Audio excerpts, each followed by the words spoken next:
Ja, hallo und grüß euch. Ja, ich bin schon mitten dabei, mitten im Geschehen. Ich stehe da vor einer Klamm und über die Klamm ist eine wunderbare, schöne Brücke gebaut worden oder eigentlich sogar zwei Brücken. Die hintere Brücke, die ältere, geht, glaube ich, zurück ins 13. Jahrhundert sogar und die vordere, die etwas größere, ist aus dem 16. Jahrhundert, wenn ich jetzt ganz richtig informiert bin. Und rechts davon ist eine wunderschöne kleine Kirche. Und dieses Arrangement gemeinsam ist eins der ikonischsten Fotospots hier in der Gegend und das möchte ich natürlich auch aufnehmen. Jetzt habe ich meine Kamera schon positioniert. Ich bin so weit als möglich nach links hinein, damit ich eine Perspektive von links eben auf diese Szene da bekomme. Ich zeige es euch vielleicht einmal direkt aus der Kamera heraus. Also nicht über das Handy, sondern direkt die Kamera filmt jetzt. Also so ungefähr hätte ich mir das vorgestellt. Nur eine Sache stört mich jetzt. Da schwenke ich jetzt schnell mal hin. Wenn wir da vorne schauen, dieses eine Stück Holz da, dieses Stück Holz, das macht eine Verbindung da links herüber und durchschneidet mir ein bisschen das Wasser da. Und das will ich eigentlich nicht. Das stört mich ein bisschen und darum werde ich das jetzt wegräumen. Ich bin dafür, dass man, wenn es möglich ist, die Sachen, die einem stören, und seien sie noch so klein und so kleinlich und vielleicht unbedeutend im Großen und Ganzen.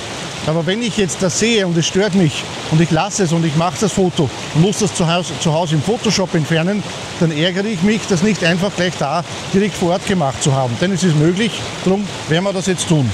Das Handy nehme ich vorsichtshalber mit.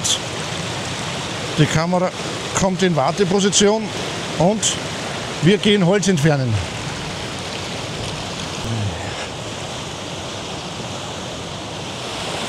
Schauen wir mal, was wir da wegbekommen.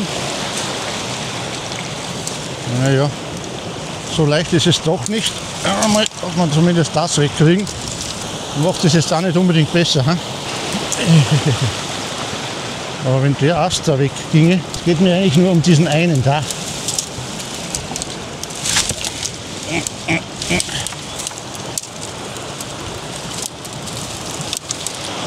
Ja, ich glaube, das reicht schon.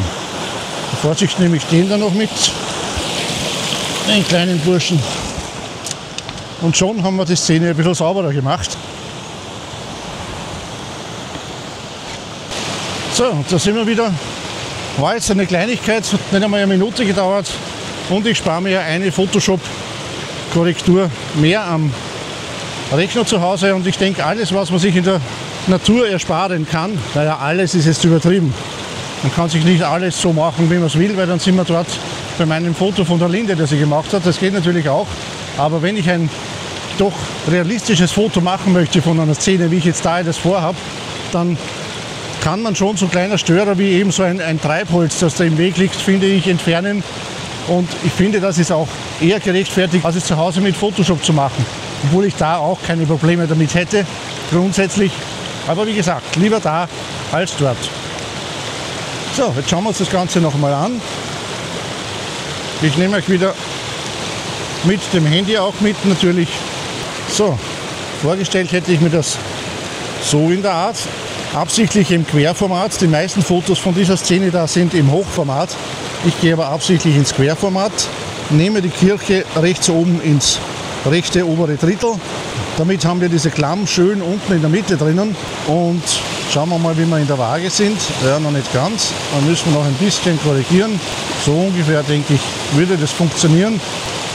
Mir ist es aber jetzt ein bisschen zu rechtslastig. Also es ist die Frage, entweder gehe ich doch ins Hochformat, weil wenn ich mir jetzt die Komposition so anschaue, dann ist alles, was da im linken Drittel ist, dient eigentlich überhaupt nicht der Geschichte irgendwo. Also das ist eigentlich unnütz. In Wahrheit würde wahrscheinlich tatsächlich das Hochformat da besser funktionieren. Also bauen wir um, gehen wir ins Hochformat. So, ich schalte euch wieder dazu. Jetzt schauen wir, wie wir das Ganze da aufbauen. Da könnten wir sogar etwas näher gehen, wobei mir eigentlich ganz gut gefällt, dass da unten rechts dieser Stein ist. Also versuchen wir mal, das so zu machen, dass wir zwar näher gehen, aber den Stein rechts unten drinnen lassen.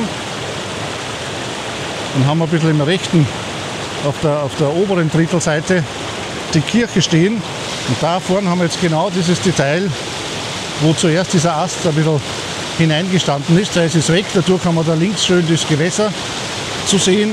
Die Kirche ist im oberen Drittel. Jetzt haben wir auch diese Klamm schön auf Drittellinie. Und da vorne haben wir jetzt genau dieses Detail, wo zuerst dieser Ast ein bisschen hineingestanden ist. Da ist es weg, dadurch haben wir da links schön das Gewässer zu sehen. Die Kirche ist im oberen Drittel. Jetzt haben wir auch diese Klamm schön auf Drittellinie. Und Und da unten der Stein, finde ich, macht einen schönen Vordergrund. Nehmen wir noch etwas mehr hinein. Der Kirche etwas mehr Kopffreiheit.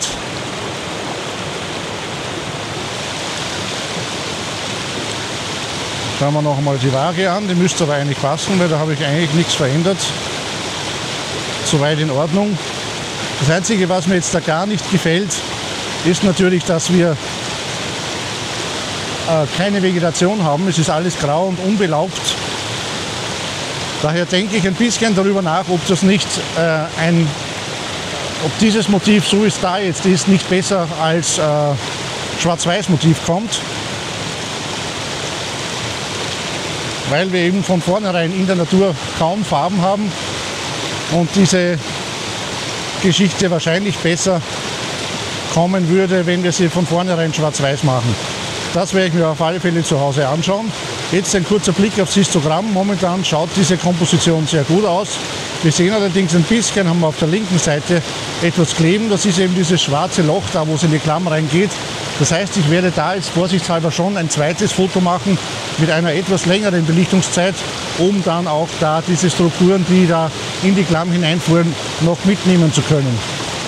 Von der Blende her, denke ich, gehe ich wieder auf Blende 11, denn wir haben im Vordergrund eben den Stein, der ist da ja, gute 10 Meter von mir weg und die weitest entferntesten Motive sind, keine Ahnung, wahrscheinlich 200 Meter entfernt, daher lieber eine etwas kleinere Blende. Ich setze den Fokus auf diesen Steinehaufen, wo ich zuerst das Holz entfernt habe und würde sagen, wir machen mal eine Auslösung.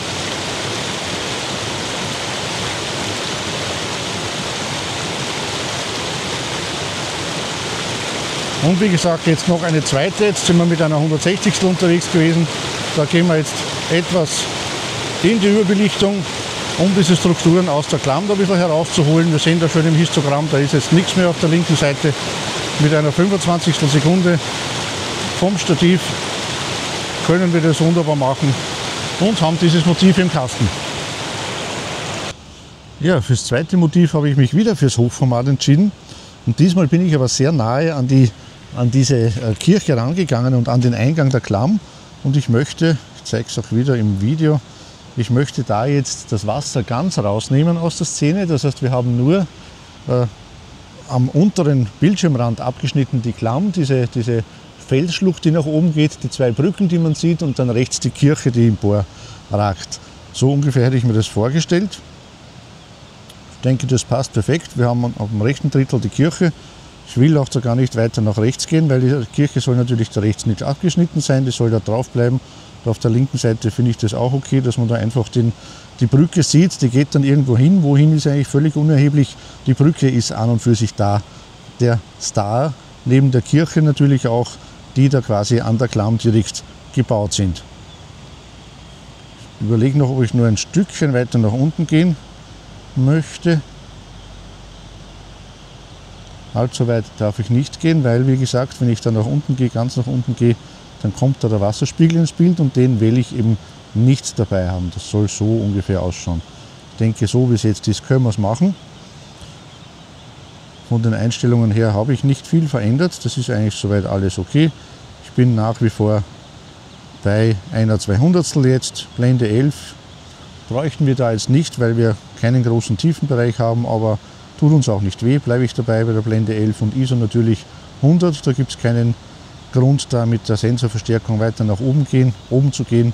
Und dann setze ich da mal den Fokus her und schon ist das erste Foto gemacht. Auch da werde ich jetzt noch ein zweites Foto machen, um ein bisschen mehr da aus den dunklen Bereichen etwas herausholen zu können. Das heißt, da gehen wir maximal in die Überbelichtung hinein, damit ich eben da ganz in diesen dunklen Bereichen, falls ich das brauche, noch etwas herausholen kann. Und dementsprechend werde ich auch jetzt da den Fokus hersetzen, damit, falls ich da was raushole, dort auch die Schärfe drinnen ist. Ja, das war es auch schon wieder von diesem ikonischen Fotospot. 2 Fotos als Hauptfotos genügen mir da. Vielleicht finde ich oben noch ein paar Detailfotos von der Kirche. Aber ansonsten soll der Fotojob da erledigt sein. Ich hoffe, es hat euch gefallen.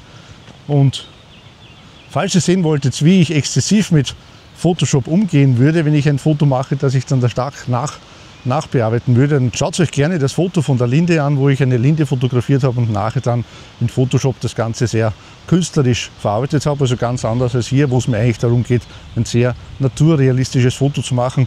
Wenn das auch höchstwahrscheinlich ein Schwarz-Weiß-Foto werden wird, weil die Vegetation einfach noch nicht so da ist, dass ein Farbfoto da, dass die Farben zur Geltung kommen würden. Ja, wie immer wünsche ich euch viel Spaß beim Fotografieren. Lasst doch ein Like da und wir sehen uns ja dann hoffentlich das nächste Mal oder vielleicht gleich bei einem anderen Video von mir. Ciao und pfiat euch!